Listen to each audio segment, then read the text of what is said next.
This is a place of unseen danger and subtle beauty. It is a mysterious swamp called Okefenokee, the realm of the alligator.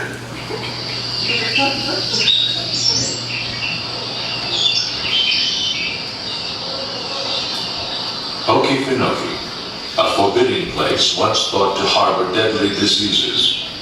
It sheltered fugitives and inspired fear and superstition.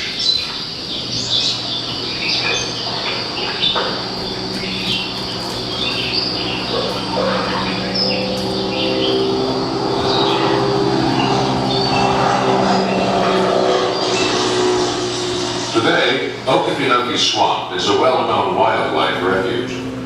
But even for people like biologist-photographer Dr. John Paley, it is not entirely welcoming.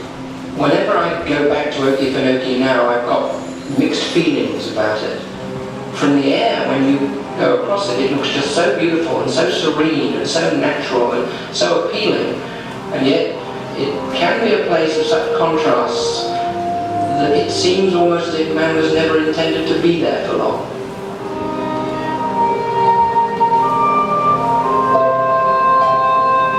Okefenokee Swamp is a 438,000-acre natural basin, a mosaic of islands, forests, marshes, and open water. It's famed for its alligators and as the home of Pogo, the comic strip possum. Although it overlaps the Florida state line, most of Okefenokee lies in southeastern Georgia. Okefenokee's population of Seminole Indians was driven out in the 1830s. It was soon infiltrated by white settlers called swampers.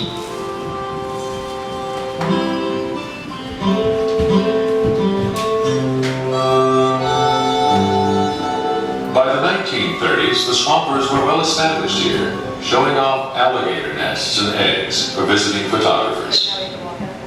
The swampers were a breed apart. Many had few needs or interests outside Okefenokee.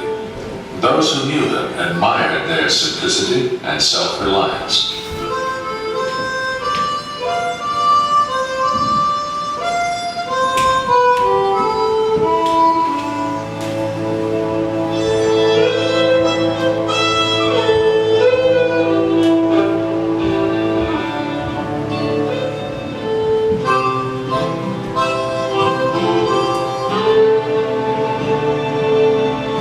Soon after the turn of the century, virgin stands of cypress brought an invasion of the swamp.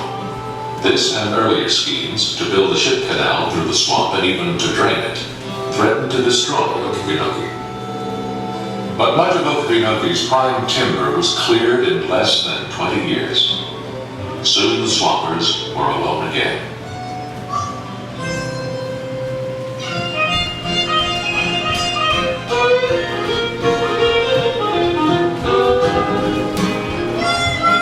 In 1937, Okefenokee was declared a national wildlife refuge. The human residents would eventually leave. One old-timer said, "We have the swamp and that's good, but the swampers are all gone. It's just a shame we can't have both."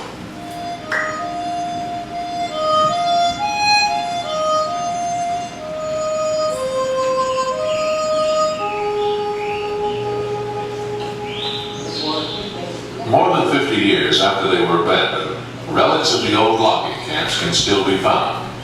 Now deep in regrowing forest, they're objects of curiosity for biologists like Kent Bleet and John Paley. Oh, this is? It was at first. And the water in this old cylinder. After working here for several seasons, Paley, born in England, has become intimately familiar with this Georgia swamp. And there's something even more dramatic over here. Come have a guess at this. What do you make of this? That's some sort of chassis. Right? Is that what they carried the logs on? Nope. Try again. Don't get me on an island in the middle of Okefenokee, so try again. Some sort of a swamp monkey. Yes, what is that? It's a car. They had 3 cars on the island. Really? But that's not heavy. Heavy duty, isn't it? But look how well the metal's been preserved. Yeah. And there's another thing to pick out too. You see why it's so good? It's British. Right. It's a Giraffe car. And they brought it on the trains preserved so well. Many cars are 10 years old nowadays. Well, that's very interesting. Right, and it was just to take people up and down. There was a big turpentines to at the end of the island too. There was a cinema, there was a barber's shop, all gone now. That's amazing. Yeah. When the logging company finished up business, they just tried to get more people. When the National Parks, Fish and Wildlife, they said, Although parts of Okefenokee can be traversed on foot, it is better explored by boat. The waters of Okefenokee look like polished ebony, dark but highly reflective. It is a landscape of mirrors, fascinating and surreal.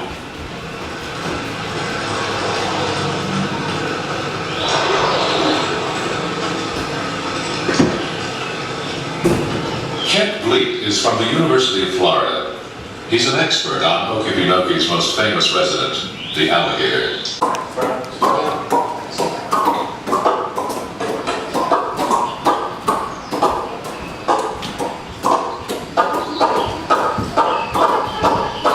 The ability to call alligators by making certain curious sounds is a valuable skill for inquisitive biologists.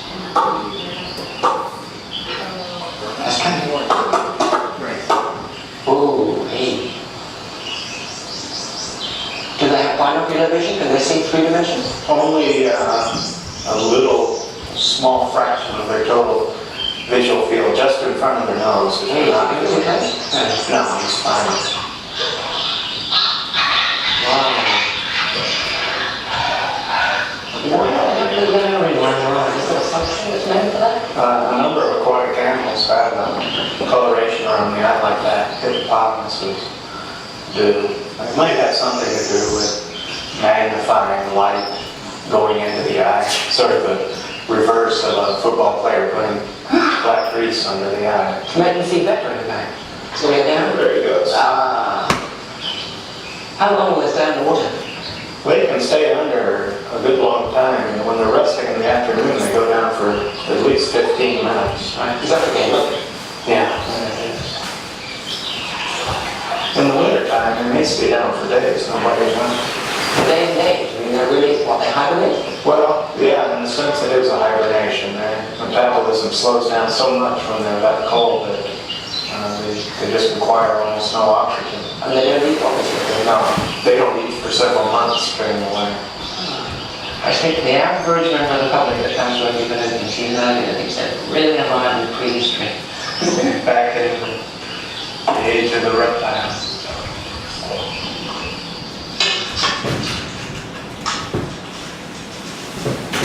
The study of alligator social behavior has occupied Ken Bleak for several years. At his laboratory in Gainesville, Florida, he works with a wealth of accumulated data. We've learned that alligator behavior is actually very, very complex. It's much more complex and much more sophisticated than the behavior of other reptiles that have been studied. And so our dealings with alligator behavior have been to try to document the types of behaviors they show and analyze these not only in simple terms of alligator behavior, but as they might represent the primitive beginnings from which the more complex behaviors of birds and mammals have evolved.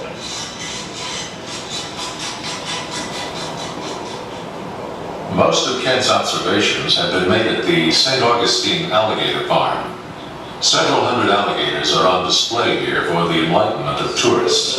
The farm affords easy access to an otherwise elusive animal. For that is to see if the place is working out. Are there many differences between these gator farm alligators and the ones you get in the wild? Well, captive animals look a lot different from wild animals.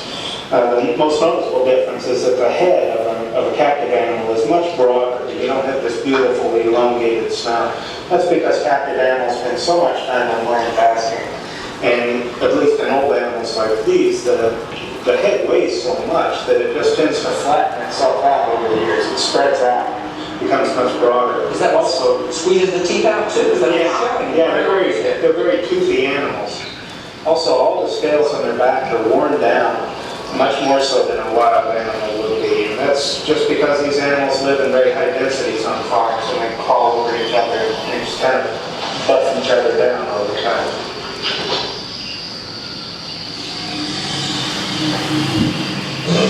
Since 1981, Kent Fleet has made a detailed study of alligator behavior in the mating season, from April into June. But Kent was not happy with his original vantage point. It was secure, Edwin, but come didn't out. provide an accurate water level view. Edwin, you're He undressing. decided to enter the lake, a procedure not without certain risks. It is possible when you're in the lake that a Make big it male sexy will like decide burlesque. he It should doesn't be want funny. you there and actually come up and try to get you out of this territory.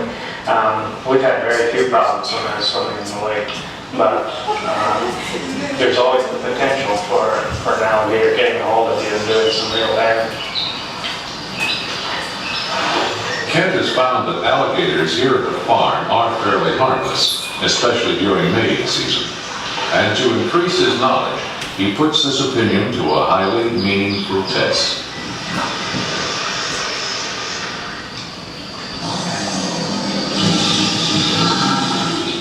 We learned early on in our research that we needed to get off the boardwalks and go down and look at alligators at an alligator's eye level. Alligators communicate to each other visually by the way they hold their bodies out of the water. And we got down into the water to better understand how alligators are talking to each other in a visual sense.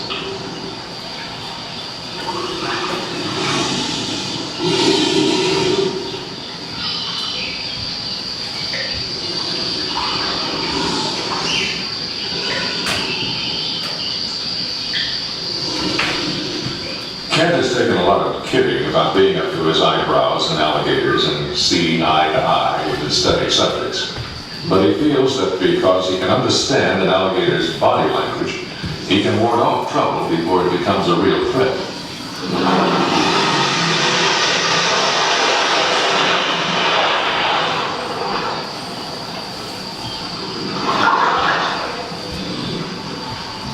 I look for animals that are obviously directing themselves toward me as aggressive animals. The way they tilt their head, how high they hold their body out of the water are all indications if they're being aggressive or not. Not all the animals that come toward me are aggressive. Many are curious, but I still have to treat them all about the same. I can't let them get too close to me. I carry a large, about 5 foot long cypress pole with me, and if an animal does get too close, I just nudge it away and try to keep it out of strike range.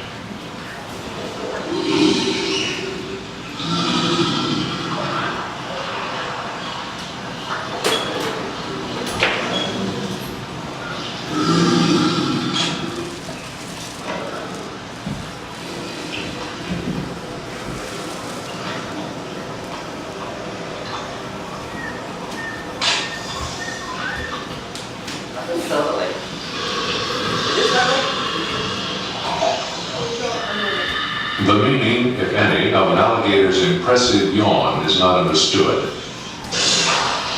But other behavior, like this head-slapping display, has been deciphered. It is an assertive gesture, advertising an alligator's social position. In courtship season, the alligators stage bellowing choruses almost daily. Both sexes bellow, but they make somewhat different sounds. Just before the male bellows, he produces subsonic signals that make the water around him dance. In the wild, these signals may draw females from a great distance.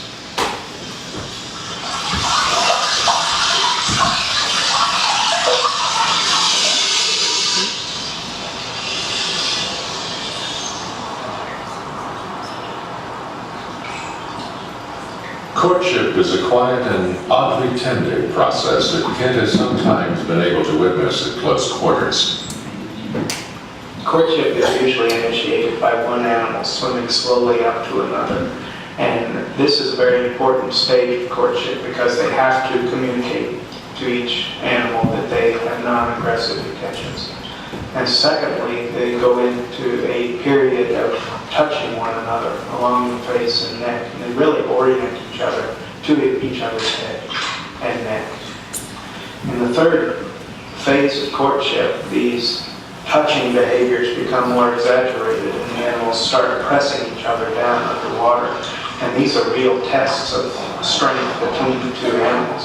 And these will be accentuated until one animal is capable of pressing the other underwater and ultimately circle around and mount on that animal and begin riding it around and ultimately roll over to one side and attempt to mate with that animal.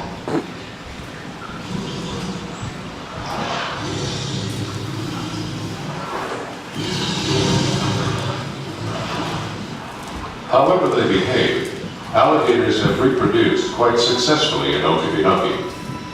Here until the 1970s, they were badly hit by poachers.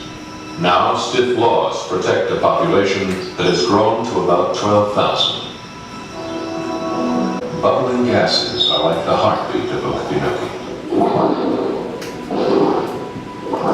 Beneath the dark waters is a thick layer of decomposing vegetation called peat. The gases it creates sometimes lift large patches of peat to float on the surface. Old-timers call this a blow-up. That's it. That's it. Over time, the floating mats of peat are covered with vegetation. Some sink again, but others become floating islands and eventually support bushes and even trees.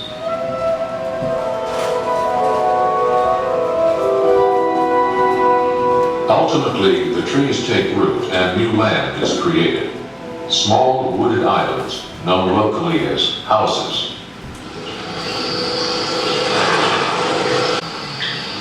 Okefenokee is an Indian word that means land of the trembling earth. John Paling shows how fitting the name is when he lands on a young floating island.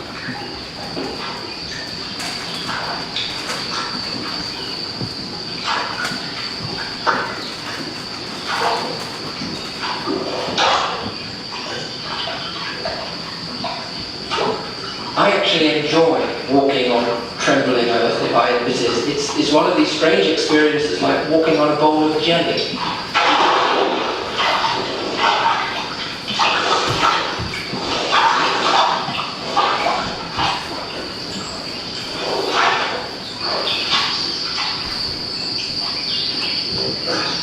The waters of Okefenokee are highly acid, about as acidic as strong tea and much the same color. Conditions favor the growth of insect-eating plants that are found here in great variety. This pitcher plant lures insects to its hollow tubular leaf with nectar.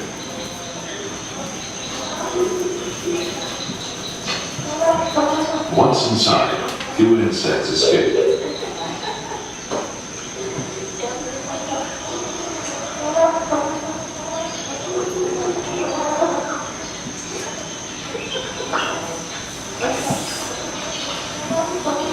They're fooled by light from the translucent windows that line the back of the tube. They exhaust themselves trying to get out. Eventually, the insects fall to the bottom of the tube. There they are dissolved by acid secretions, and the plant absorbs them.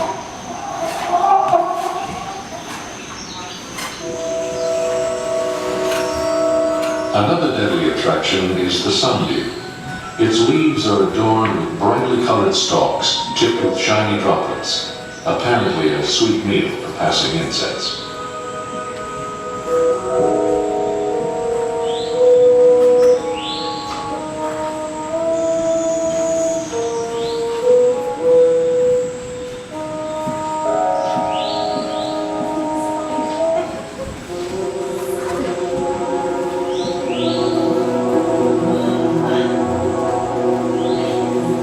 But hungry insects soon become entangled.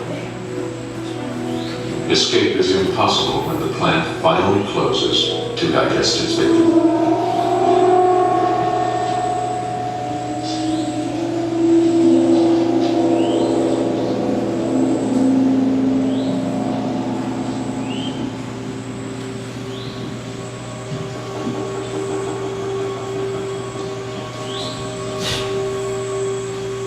Along the edges of islands and in shallow marshes, insects are snared in such deadly traps. When it's all over, there will be nothing left of them except their indigestible husks.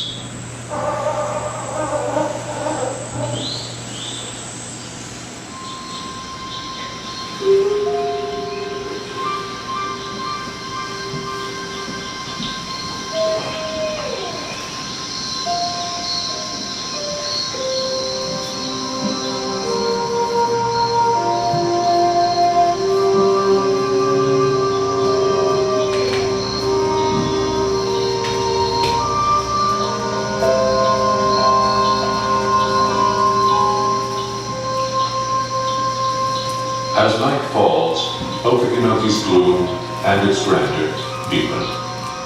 100 million years ago, the alligator's ancestors thrived in prehistoric swamps. As far as we know, they look much as they do today. The eyes of the alligator are highly reflective. They shine with an eerie glow in the night.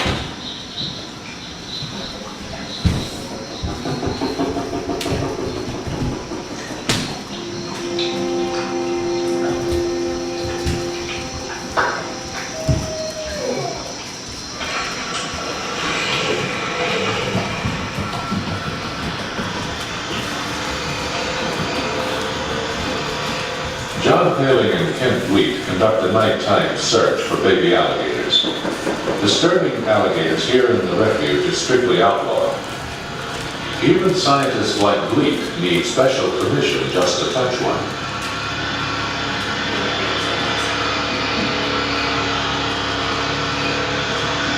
Let's cut off the engine for a minute and get our piece.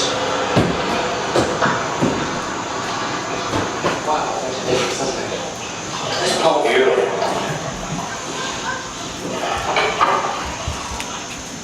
Nice and quiet without that apple. Sure thing.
Small stretch. Is that one of them? Yeah, that's one back in the... Try to get a bit closer to it. Oh, warning. Piling on that side.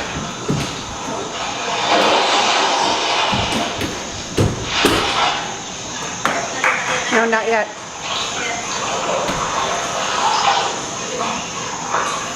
Unlike the closely related crocodile, alligators rarely attack man. There are only about a half dozen fatalities on record, and there has never been a serious incident in the Okefeenokee refuge. Even so, there's a certain tension whenever they're about.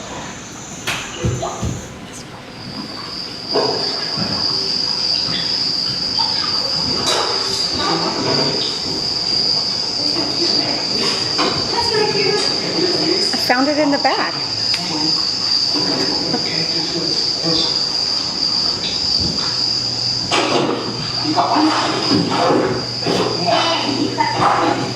The captured baby gives a continuous cry of alarm. John and Kent work quickly. They want to minimize stress on the baby and avoid trouble with its mother, who might be nearby. 42.5 centimeters.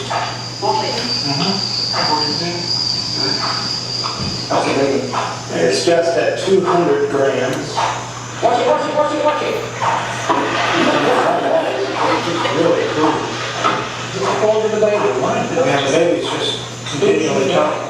Well, hang on, the doors are open a bit. Can't you drop it? a good idea to stay here. Let's put the baby back a while. Probably what I should do is just tap her on the nose and see if it scares her. They are often a little more brave at night than they are in the daytime. What's she gonna get? Well, she really concentrates on that. She just localizes right on the distress bell.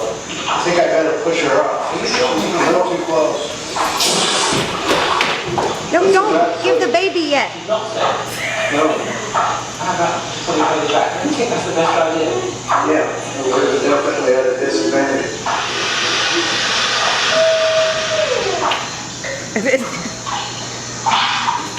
Supposed to go in her mouth. That's not good.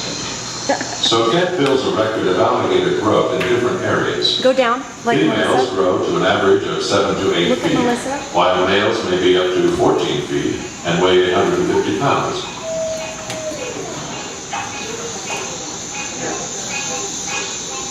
No, I think you guys.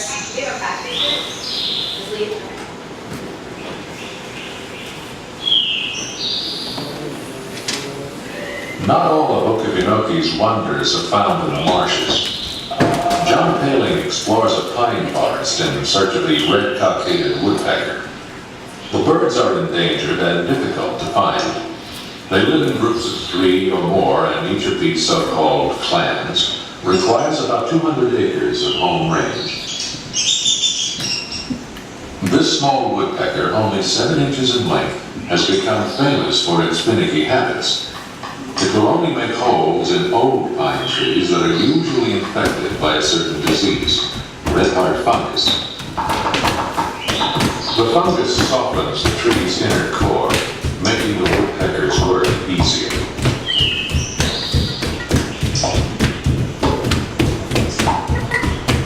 When a clan of woodpeckers finds trees that suit them exactly, they may remain here for life.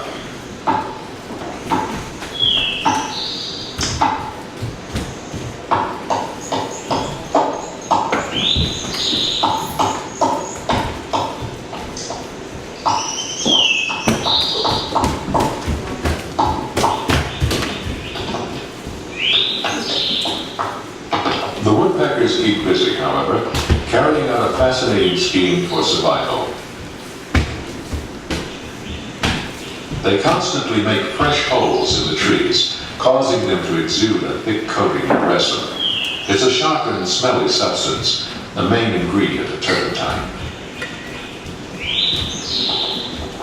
The woodpecker's nest hole is surrounded by resin, and it's always located on the western side of the trunk, where the heat of the sun will help keep the resin moist and fresh. The reason for all this only becomes clear with the appearance of a predator, like this corn snake.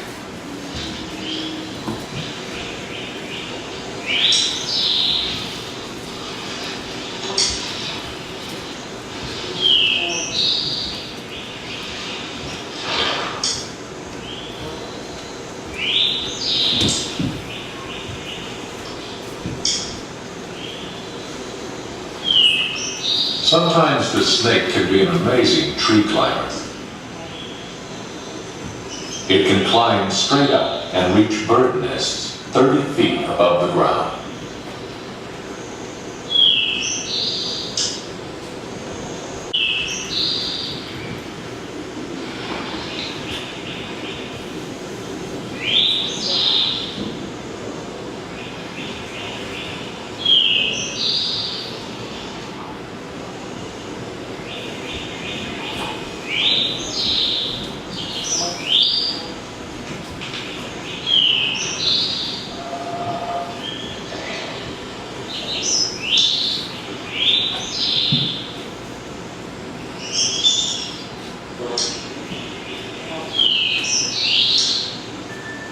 Eggs or baby birds inside the woodpecker's nest are seemingly easy prey.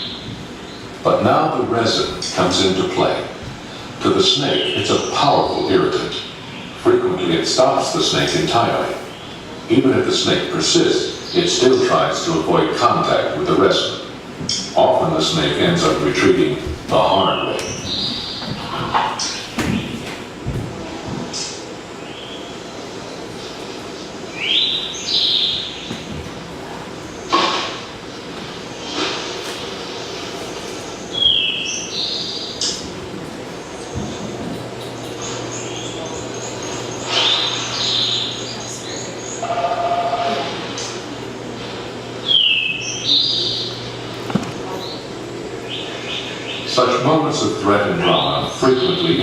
the tranquility of Okefenokee. The predator in one situation can become prey in the next.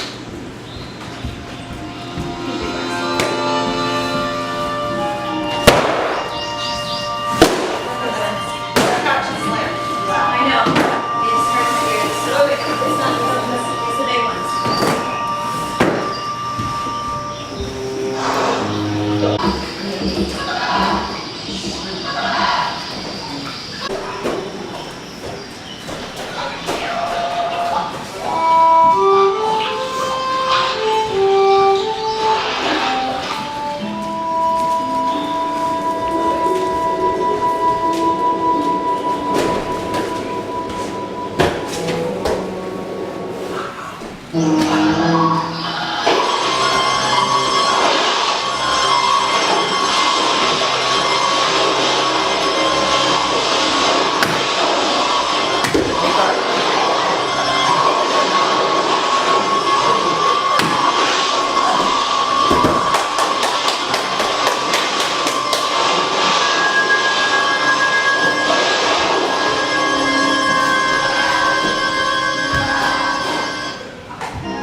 A baby alligator in pursuit of a diving katydid. Hiding underwater, the katydid is safe, temporarily. But after 2 minutes or so, it must come up for air.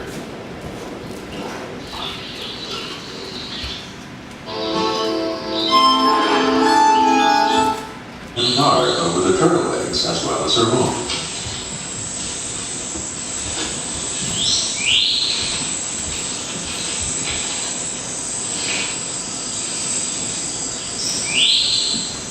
Risking attack, the turtle invades the nest and lays her eggs, taking advantage of the warmth and moisture.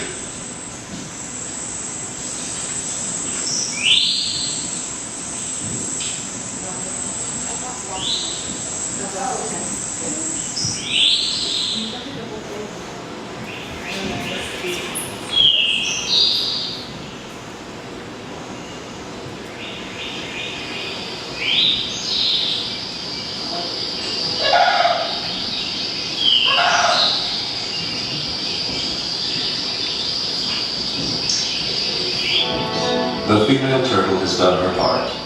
She leaves her eggs in the alligator's protection and will not return.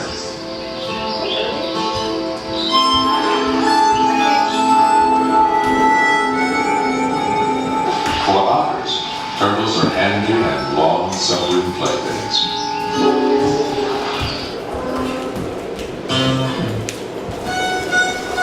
Otters are perhaps the most entertaining inhabitants of Okefenokee, and playfulness is believed to be one strong indication of animal intelligence. Get it to here.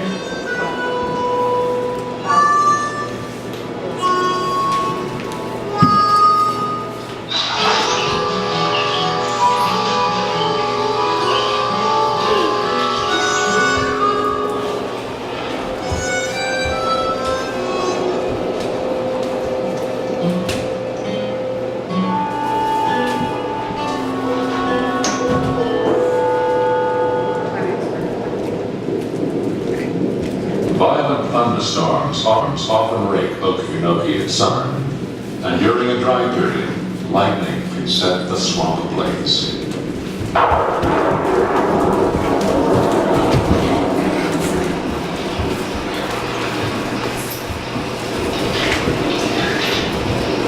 Heat, when dry, is flammable. It can burn slowly and steadily for months at a time. So fire eats away the land in Okefenokee.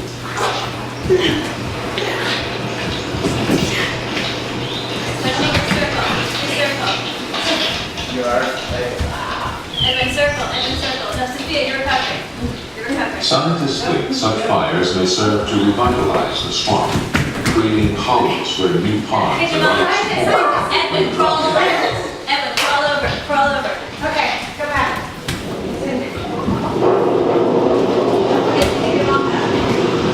We gotta go faster. Yep. Well, okay, so can we cues?